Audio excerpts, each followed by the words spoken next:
The whole world is watching.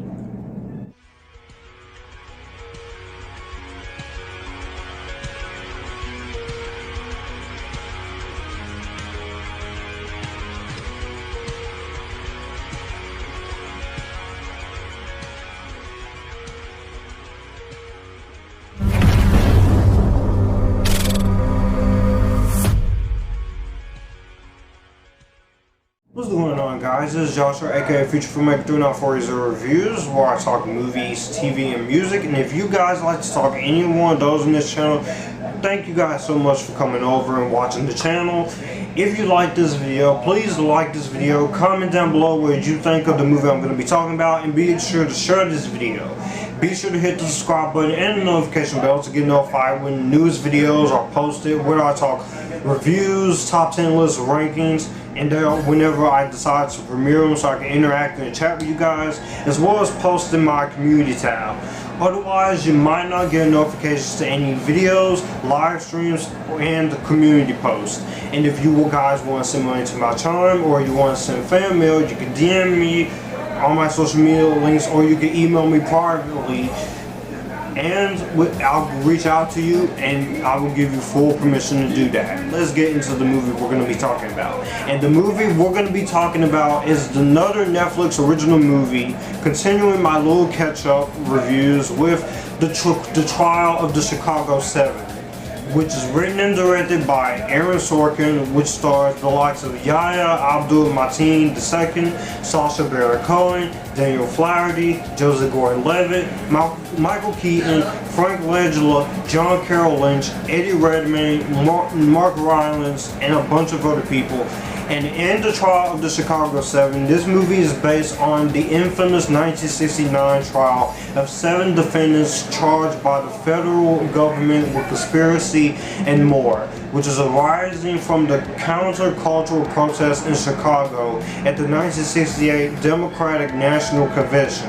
The trial transfixed the nation and sparked a conversation about mayhem and the intent to undermine the U.S. government. So basically, in a lot of ways, this is basically a movie that is important to watch right now, especially in the times we're living in right now and this year, with the injustice of black and the whole protest of Black Lives Matter and the court and how the court system works. And I'm gonna say this movie was really great. This is another legal drama that I very much love. Now, of course, this is from Aaron Sorkin, and this movie was originally planned for a theatrical release, but the distribution rights got sold to Netflix due to this whole pandemic. It came out in theaters on September 25th, and it started streaming on Netflix October 16th. And I'm just gonna say right now, Aaron Sorkin is definitely a director and writer who has been in the business for a long time. He has written a lot of great movies.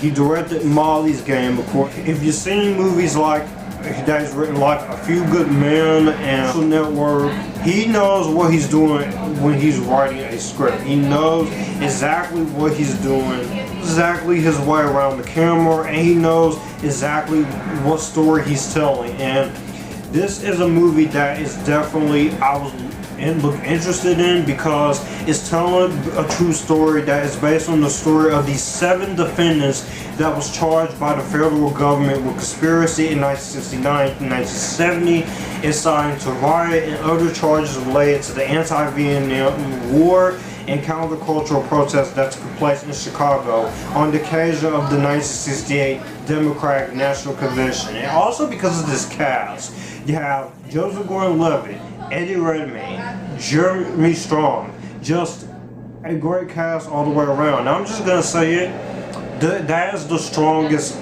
my 2 biggest, strongest positives with this movie is the direction and writing by Aaron Sorkin and the performances of his cast. Starting off with the direction, Aaron Sorkin directs this movie in a way that makes it very interesting, that does this story really well as far as justice to its true historical elements. Of course, there's stuff you have to change to make this very much exactly what an adaptation.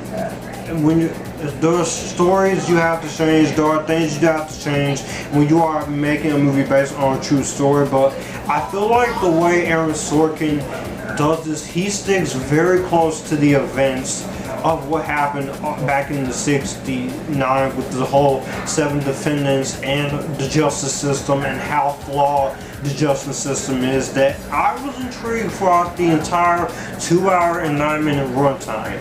The direction, every scene in this movie is very well directed. Every scene in this movie keeps you on the edge of your seat. You're sitting there wanting to know what happened next. And in a lot of ways, this reminded me of 12 Angry Men and a lot of A Few Good Men combined, but the trial of the Chicago 7 style.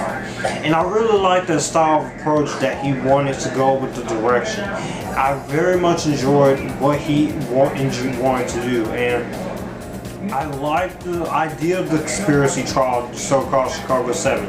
That's why I really do give credit for it. This represents the real events of the trial, and every scene in this movie feels loved and well handled, and the dialogue in this movie is so great. The dialogue in this movie is amazing here. I love the conversations.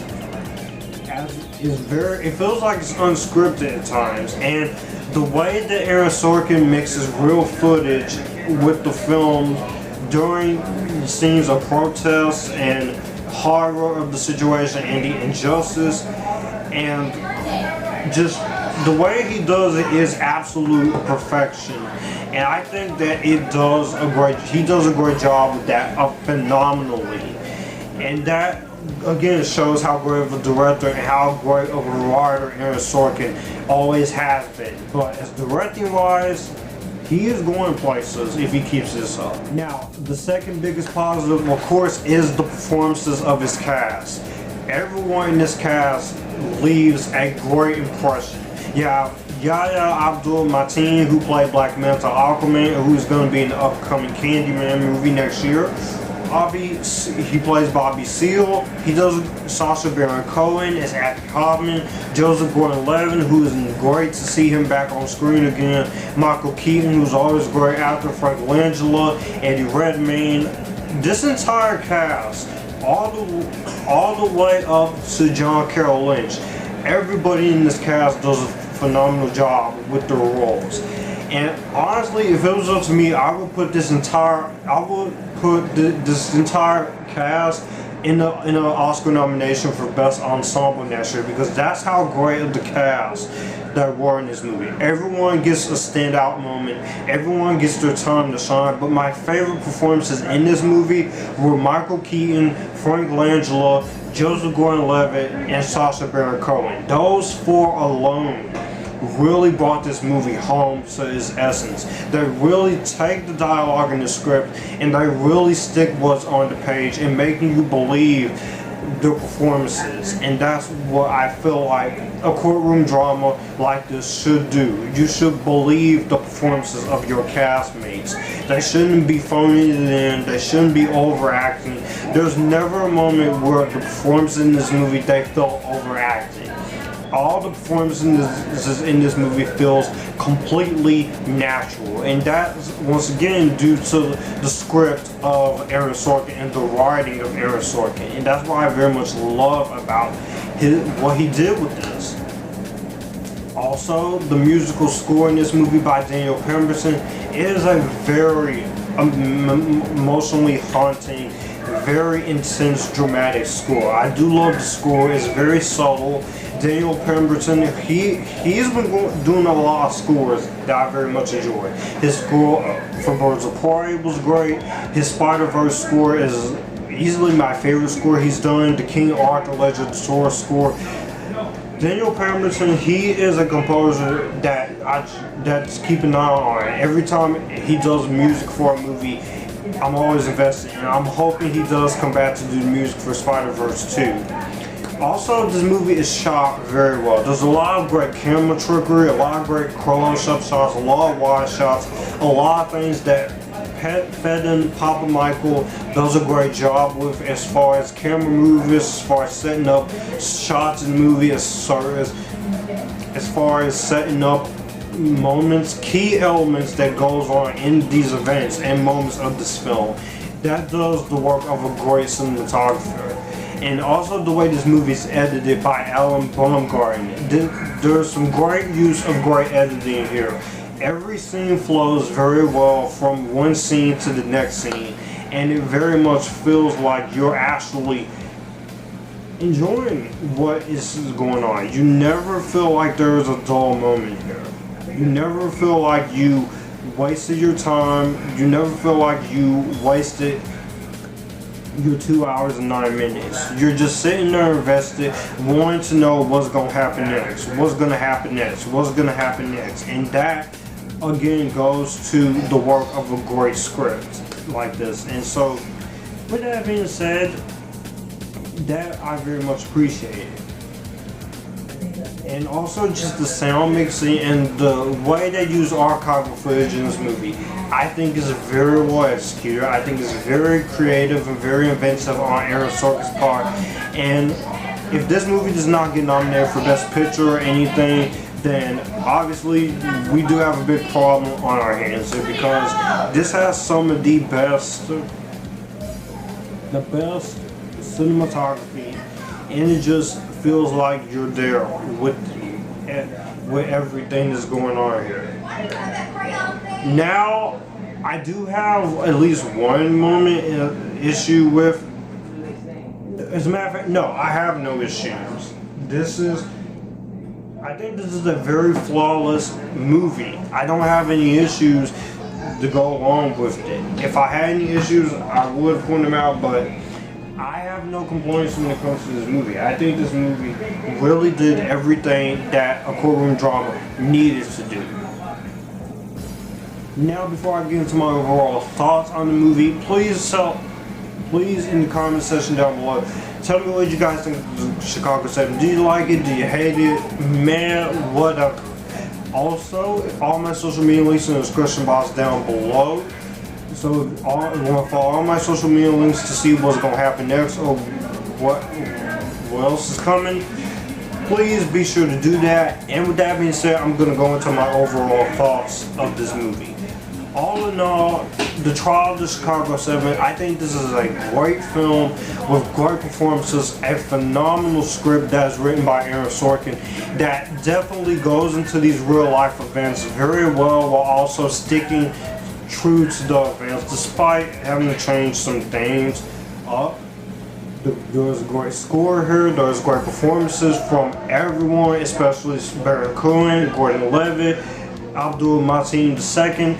Everyone in this cast does a great job, a great use of cinematography, great use of editing, a great score, and just very amazing direction from Aaron Sorkin. And if this is what Aaron Sorkin is going to showcase in his directing, then I can't wait to see even more of him, because Aaron Sorkin, he is a great, we all know he's a great writer, but he is going to be one of the best directors if he keeps this up. So, The Trial of the Chicago 7 easily is one of my favorite movies of 2020, and I'm going to give this movie my my JD Rainbow Seal of Approval. This is a great film. Check this out on Netflix if you haven't. Some of the subject matter will not work for a lot of people, but if you want to watch a movie that is important to watch, especially in times of injustice, and to know more about this story, I definitely recommend watching this.